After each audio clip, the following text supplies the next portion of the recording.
In today's world, professional success is no longer solely limited to the traditional path of a four-year degree. In San Diego, thriving industries like technology, healthcare, and advanced manufacturing are creating exciting career opportunities, many of which require specialized skills, but not always in the way one might expect. Career technical education is transforming how students prepare for the future, offering unique hands-on experience in high-demand fields while still in school. These programs allow students to explore career pathways early on, cultivate valuable skills, and gain a competitive edge in the workforce. Joining us today to explore the connection between careers and K-12 education are Andrea Lopez-Villafaña and Jakob McWhinney from the Voice of San Diego, and Taylor Dunne from the San Diego Regional Economic Development Corporation. Their latest collaboration, A Parent's Guide to San Diego Schools, provides families with essential data and insights to help students navigate their educational and career options. Welcome, Andrea, Jakob, and Taylor. Tell us a little bit about the guide. What was the impetus for it, and how does it serve the community? So this is our 7th edition of A Parent's Guide to San Diego Schools. Voice of San Diego is a nonprofit investigative news outlet here in San Diego. Our mission is investigative journalism for a better San Diego, and that tends to be what we focus on. But part of investigative journalism is also helping people understand their community, understand the systems that we are watching, and part of that is education. So about 7 years ago, we decided to start this guide in collaboration with UCSD to take a look at all the statewide data that we have on San Diego schools and put it in one place where parents can look at it and decide, hey, these are the schools that I'm considering for my child. What are things that I like? What are things that I don't like? And throughout the years, it's evolved and improved, and every year we keep adding new metrics. But yeah, that we wanted to provide parents a resource. You mentioned adding metrics. What sort of metrics have you added for this edition? Well, as Andrea mentioned, every year is kind of an evolution on the last, right? We solicit a lot of feedback from parents about what has been useful, what they could do without. And so with that, we try to kind of scale out or scale down depending on what people want and need. In the past, we have created metrics in partnership with UCSD. One was the income versus test score metric. One thing you learn very early on when you start to look into education is just how dependent on the socioeconomic factors outside of the classroom education is, right? I always talk about to parents that if you show me a test score, I can with a high degree of certainty tell you pretty much what the socioeconomic picture of the community that school serves looks like, right? Because it is a truism that in education, as test scores increase, the community that school serves tends to be wealthier. As test scores decrease at a school, the community that school serves tends to be more lower income. And so we were pretty unsatisfied presenting a guide that just had these metrics that we kind of know at times are a glorified Zillow score. And so we wanted to create something that would allow for kind of a deeper understanding of these test scores. And with UCSD, again, we created this income versus test score metric that seeks to control socioeconomic factors like poverty to present essentially how schools are doing without being tied to that all-important factor. And this gives people an understanding of how a school is doing despite the fact that they may have really high levels of poverty or really low levels of poverty. So that was an original metric that we created with UCSD. This year we have 2 new ones. As Andrea mentioned, we've been doing this for 7 years, and so we have had a good amount of data just kind of sitting around. And we figured that the biggest story in education now and probably for years to come is going to be COVID. And so we created a COVID impact metric, right? And this metric allows us to see over a period of years, whether a school's test scores were impacted by the pandemic, and after that, if a school is on the road to recovery, or if it's not on the road to recovery, right? And so we found that about 80% of schools countywide, their test scores were impacted by COVID. And of the schools that were impacted, less than half are on the road to recovery. And it's important to note that the road to recovery doesn't mean that they've improved to where they were before the pandemic. It means that they have some encouraging signs over the past couple of years.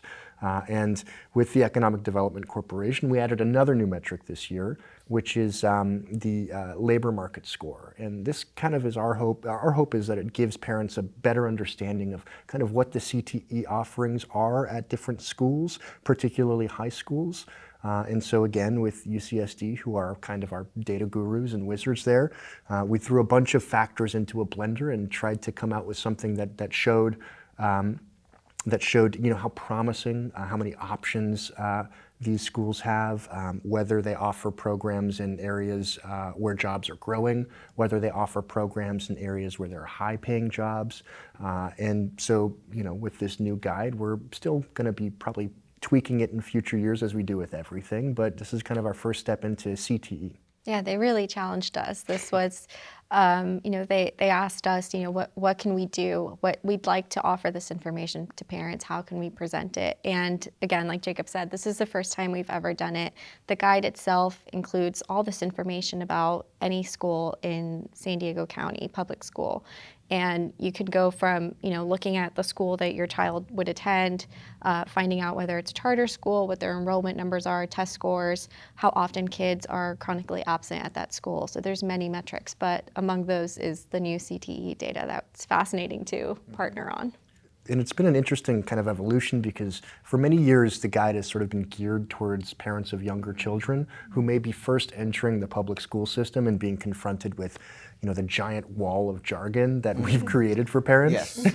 right? Whether that's local control plan or school site councils or project-based learning or all of these different things that really don't make a whole lot of sense. So that's part of what the guide is there to do.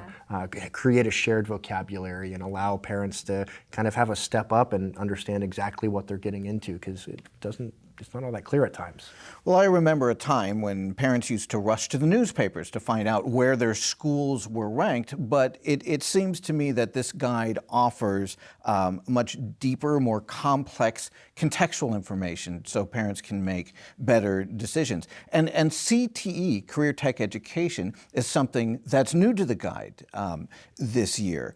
And so we talk about looking at labor market factors. We talk about what schools are doing. And for career technical education, how is that preparing students for the jobs of tomorrow? I can speak to that a little bit. I think that career technical education from the very start just creates exposure for students to careers and industries that maybe they don't even realize exist in our region or across the country. It also enables students to start to explore those careers or those industries to understand what they like, what they dislike, where their skills and passions might be a good fit for the long-term career before they have to really start making hard decisions about where they're going to invest in an education, what sort of education is going to be required to place them in those types of roles. I think there's another opportunity that comes along with career technical education, and this speaks a little bit to what you were saying earlier about especially math and reading scores and their correlation to income.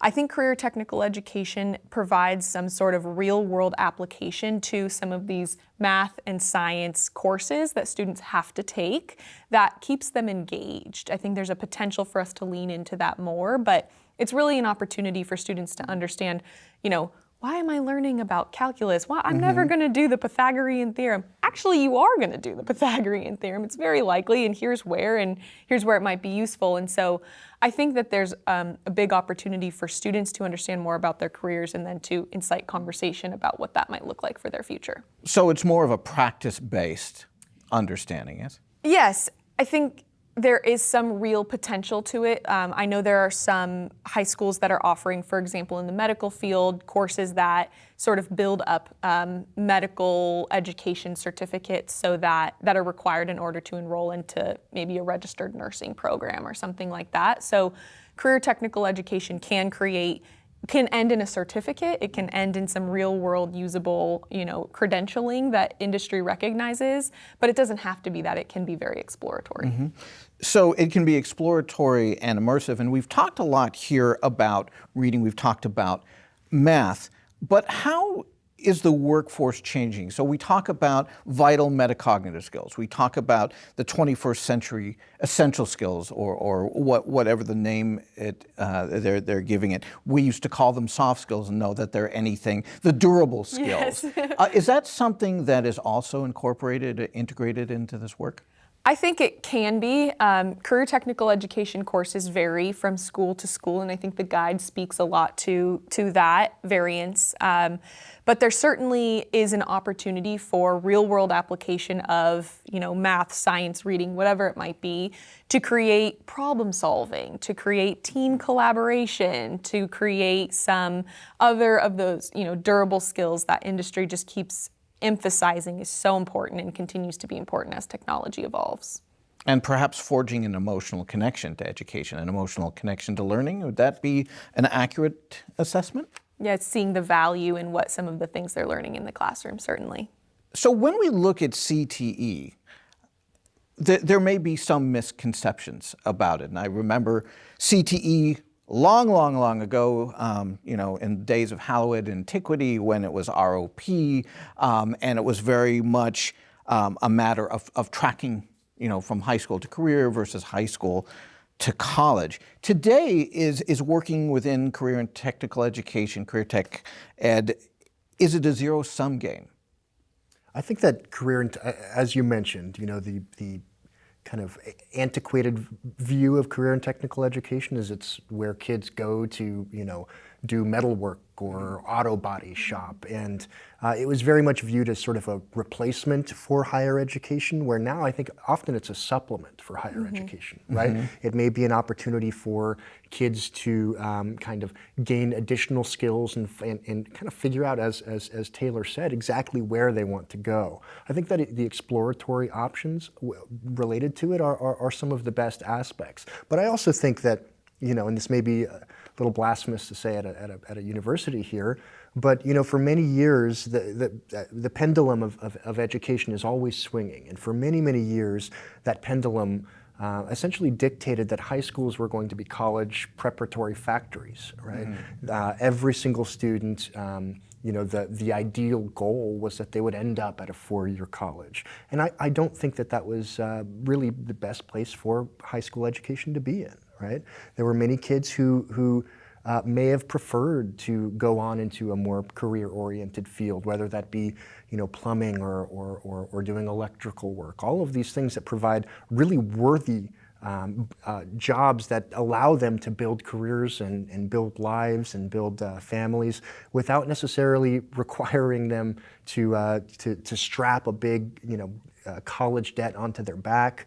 And so I think that while career and technical education is often a supplement nowadays, there are still opportunities to provide these careers that have for too long been stigmatized, right? There has often been this stigma of kids going into things like plumbing and electrical work. And now that we're living in a world where kind of trust in higher education has started to decline, and some young people's understanding that higher education is the only way to go has started to chip away, it's really useful and very important that these places, that these opportunities for kids to explore careers that they may not have considered for themselves, that may again have been stigmatized in years prior, that those are opening up in high schools.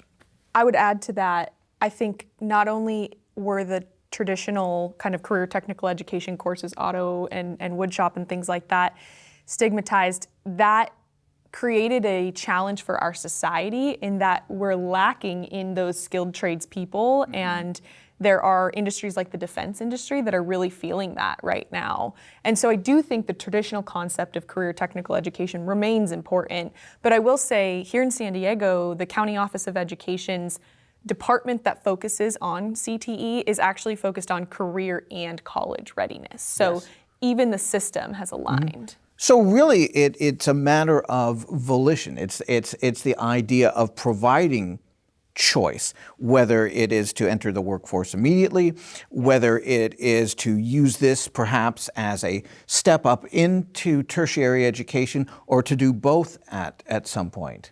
I mean, there are so many options. I mean, just for us, right, that's not something that we normally write about or focus on.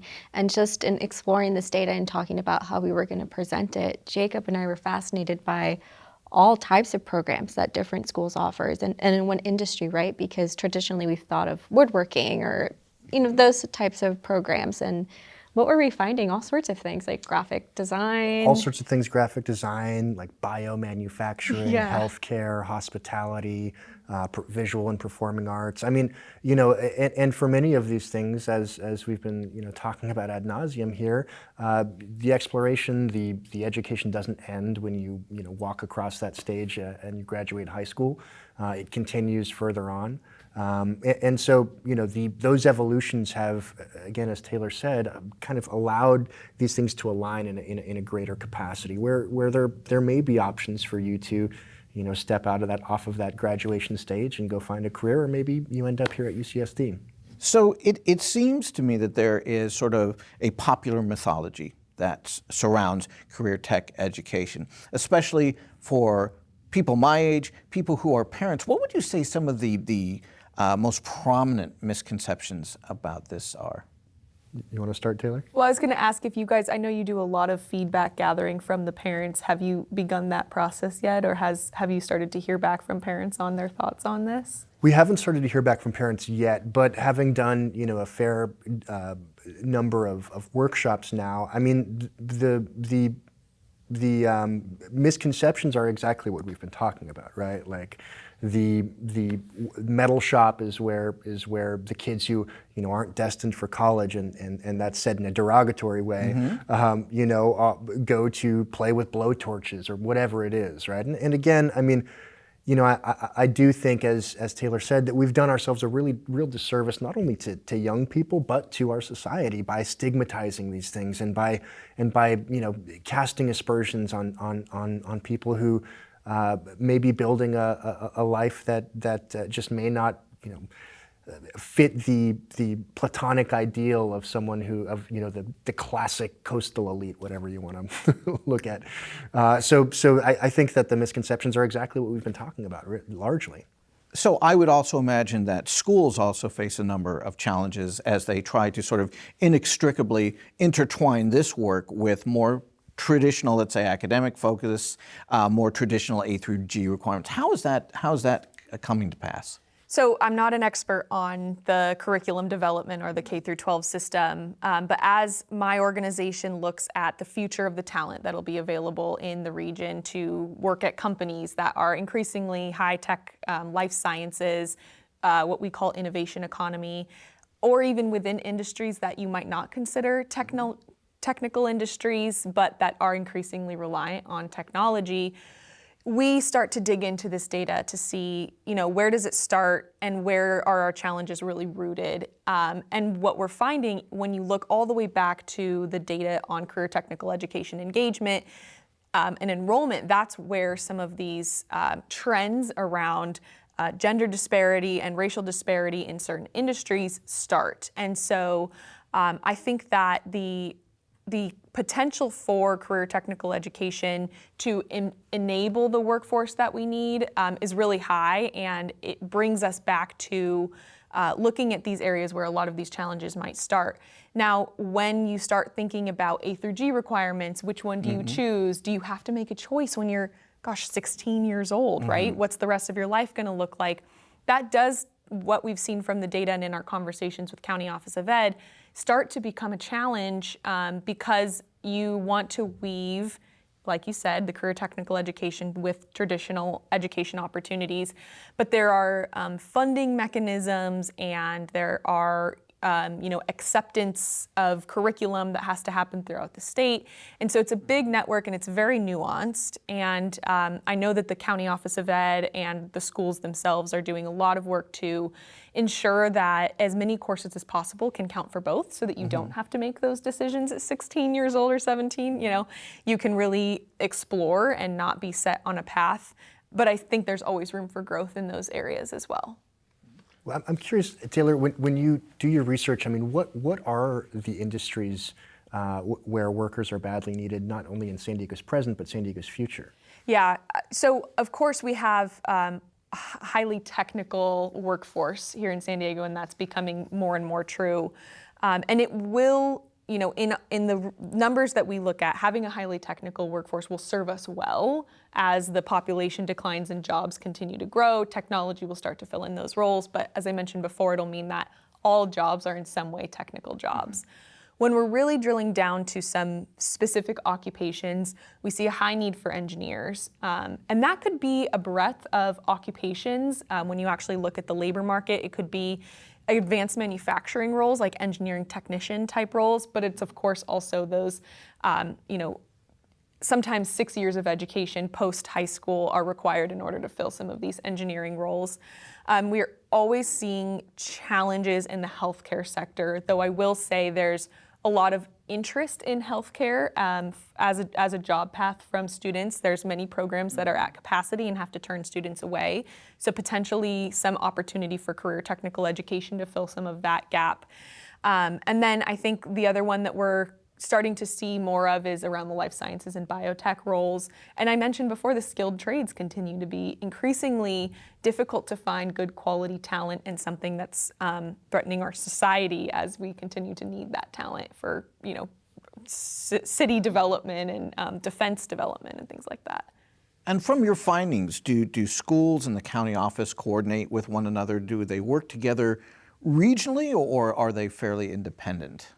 I think there's a high degree of independence. I think that the county office is starting to kind of understand the need to build this system out in a more kind of planned way, but the county office can only do so much, right?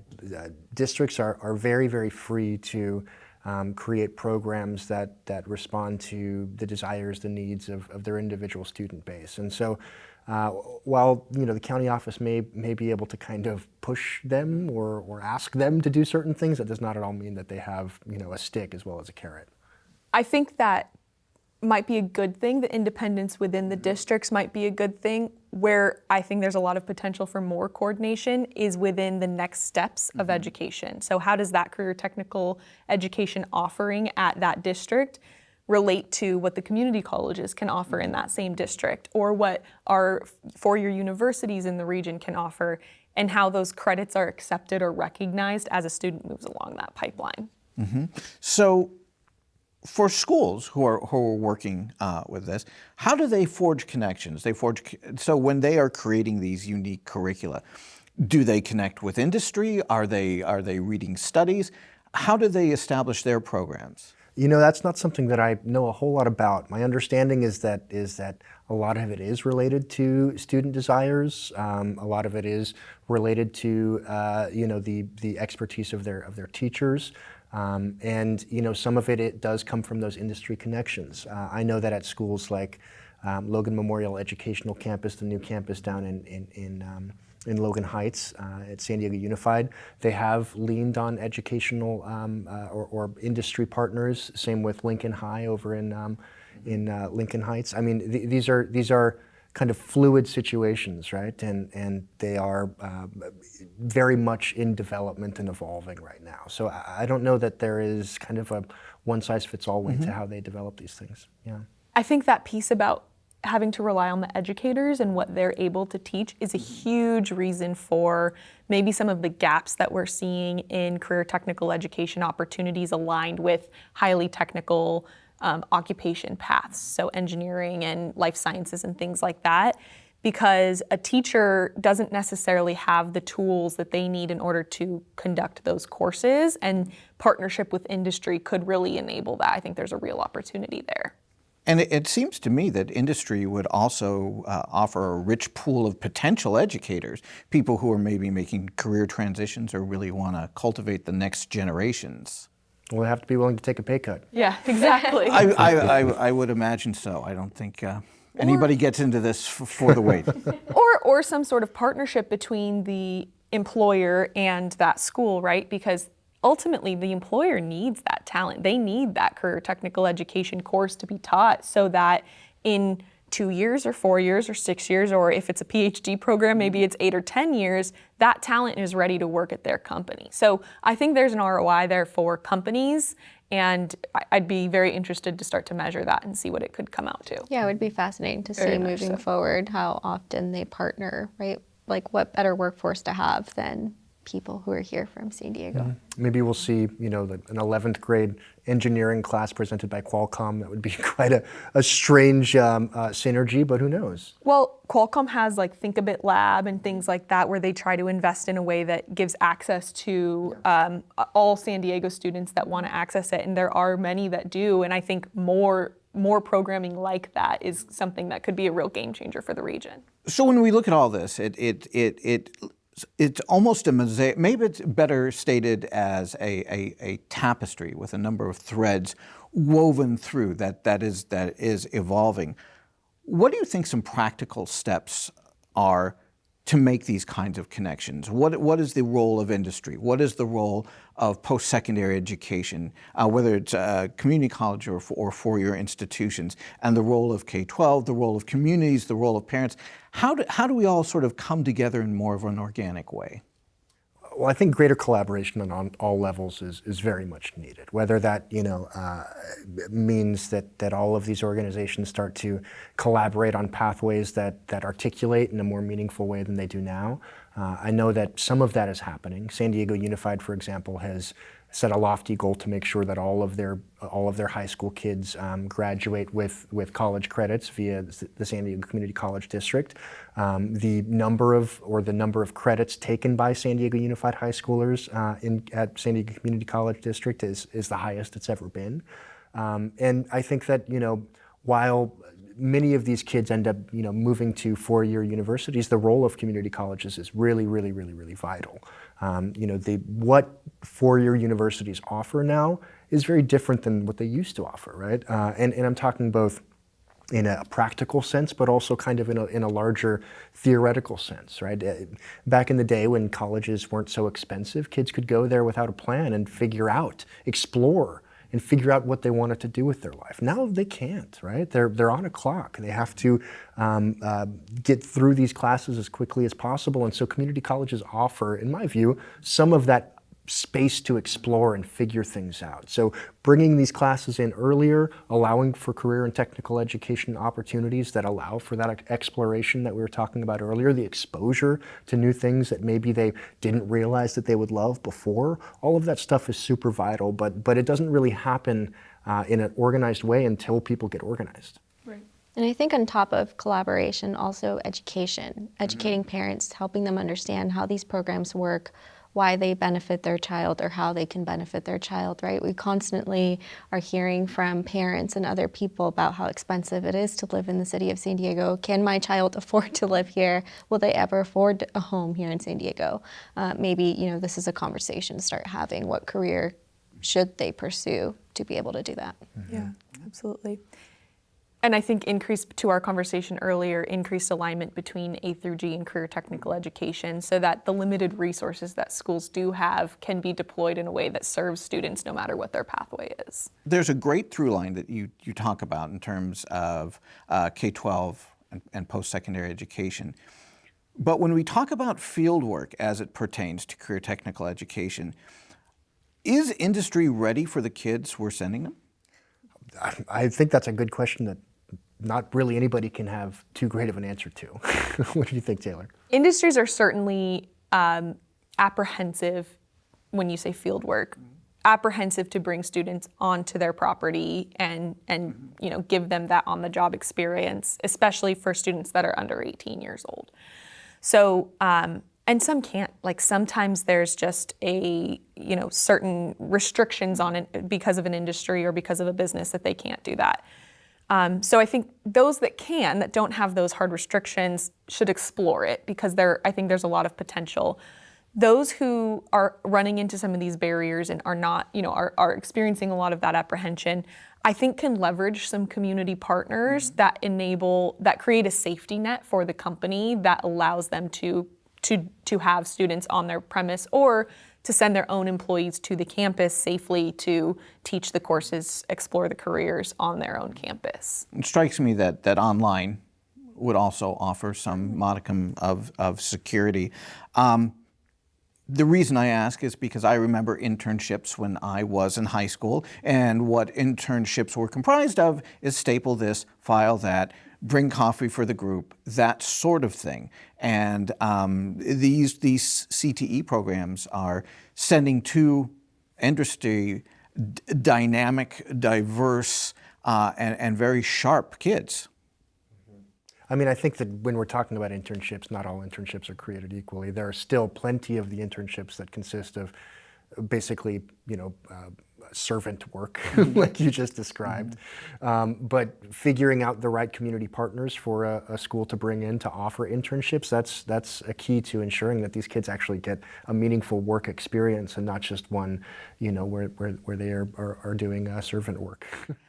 I would argue that work is beneficial to many students as well. There's certainly a continuum of work-based learning, as we call it, and an internship where a student gets to practice coding is a great internship. But you have to keep in mind that there are a lot of students that have never stepped into an office building before. They've never been around adults that are dressing in professional attire to go to work. They've never been in an environment where there are adults talking about, economic development or biotech development or whatever it is.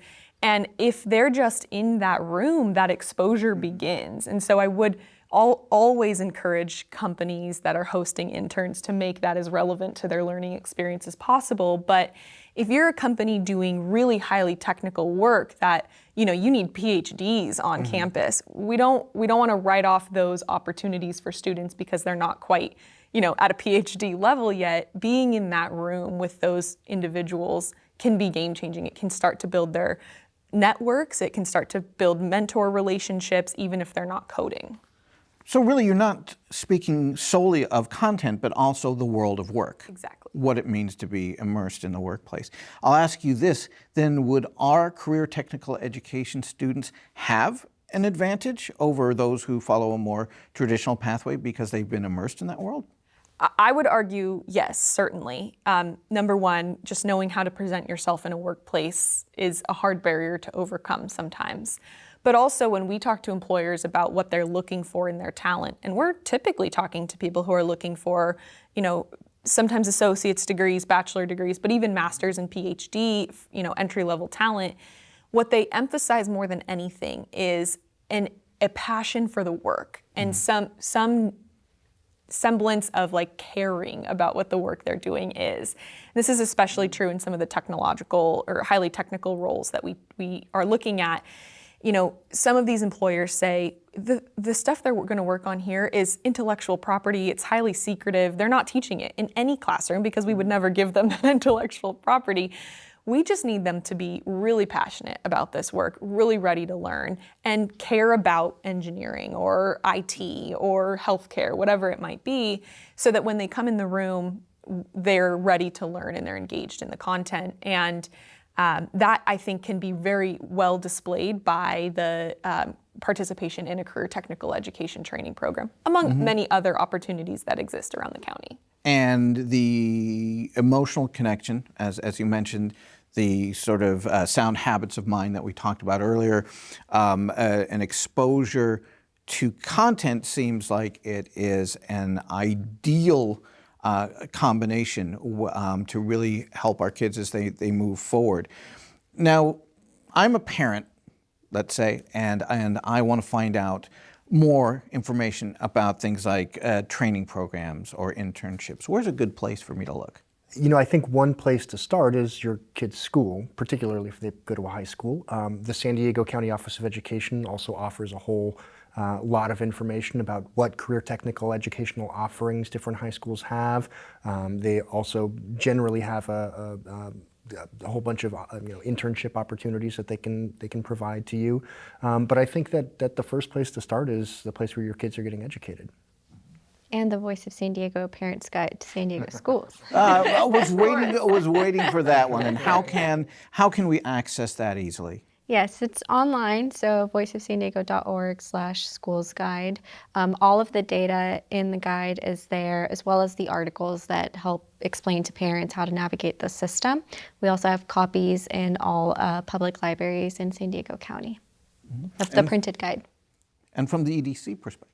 So from the EDC perspective, we have what is called a network of verified programs that we work with that have been vetted by industry for two things. Number one is that they're teaching the curriculum that's needed in order to prepare students for the workplace. And number two is that they're reaching and serving a population of students that reflects San Diego. So we have that, but that's all post-secondary education programs. As was mentioned, I think the County Office of Ed is a great place to go, and the Voice of San Diego's Parents Guide to understand the high school and earlier levels. And then we just try to help with that connection to industry and with this network of verified programs that you can be sure your student is going to learn the skills they need for a job and from a program that's well connected to industry. And so that's available at advancingsd.org. Fantastic. And if there was one thing that you would want our audience to know, whether it's about the guide or whether it's about career technical education, what would it be? Why don't we start with you, Jake? So as an education reporter, I mostly cover K through 12 education. I went on about our income versus test score metric. One of the things that I really caution everybody when we do workshops about the guide is that this guide is simply a collection of data. Right? It does not reflect the humans who work at these schools. It does not reflect the culture of these schools, the tradition of these schools, the curriculum of these schools. When parents in particular are thinking about education, they must understand that education is a holistic experience, right? It's all of these things coming together to teach your kid, what they need to know to move forward. And so I would caution them to never make a decision about their child's education based on one data point, right? No matter what your neighborhood school looks like, pretty much no matter what your neighborhood school looks like, a kid can succeed there. What they really need, the real kind of secret weapon is you as a parent. You being involved, you being supportive, you being invested. And the fact that you are simply kind of looking through these data points and trying to make an educated decision kind of indicates that you are all those things. And so I would very much encourage parents to, again, understand that education is not any one thing. It's a whole collection of things that are coming together. So a holistic approach. A holistic approach. Fantastic. Andrea? Yeah, he stole my answer. That's Okay. what we You could just say ditto. Ditto, man. No, that's what I say to parents when we host these Parents Guide workshops. We host meetings with parents and we explain what the data is on all the articles. But at the end of the day, or at the end of the Parents Guide, there's a page that says questions to take with you when you go on school tours. And it can be really difficult for parents, especially if they're working, to go and actually visit schools that they're considering for their child. But that's so important because the guide is just a tool. We have all this data, just a basic dictionary of all the jargon you're going to hear when you're navigating through the education system. But you need to go check out the school. I had this moment, I spoke to this woman who was looking through our guide, and she told me, she said, that it shows that the school's doing okay if we're looking at like test scores. There's a lot of poverty in this neighborhood and it's not the best, but you know what? When I walk into that school, I feel welcomed. I feel that my child is cared for, and I know if I'm just engaged, they can succeed. I said, So "You're a star." ultimately, it's really about goodness of fit. Yes. I love the point about not making a decision based on one data point. I think that's so important. From an economic development standpoint, from the perspective of understanding what our future workforce needs to look like, I think that I would hope that parents see career technical education as just an exploration opportunity for their student, for their child, to see what they like and see what they don't like, so that maybe they spend a few years in high school exploring a career and then figure out they don't like it before they go and invest all this, time and treasure into preparing themselves for that career. Of course, the preferred alternative is they find out that they love it and that's what they want to do, and you've got this passionate person who's going to pursue a career, but both sides of that are so important, and knowing that there is potential for your student to pursue a career in San Diego County if that's what they want and if that's what you want for them is going to be a really important piece of that, knowing the alignment between the career technical education offerings and what jobs really are available here. Excellent, sound advice for a very complex world of work. Now remind us once again, where can we get the guide? You can access the guide at voiceofsandiego.org/schoolsguide. You can download a copy for free or pick up an actual printed guide at any San Diego County Public Library. And for everything you need to know about career technical education, Taylor? I would say certainly visit the San Diego County Office of Education's website. And if you're interested in information about San Diego's labor market and jobs that are available, you can visit sandiegobusiness.org. Well, it seems that there's nothing left to do than to thank our guests, Jakob, Andrea, and Taylor. Thank you very much for joining us and for your incredible work on this subject. Thank you for having us. Thanks, Morgan.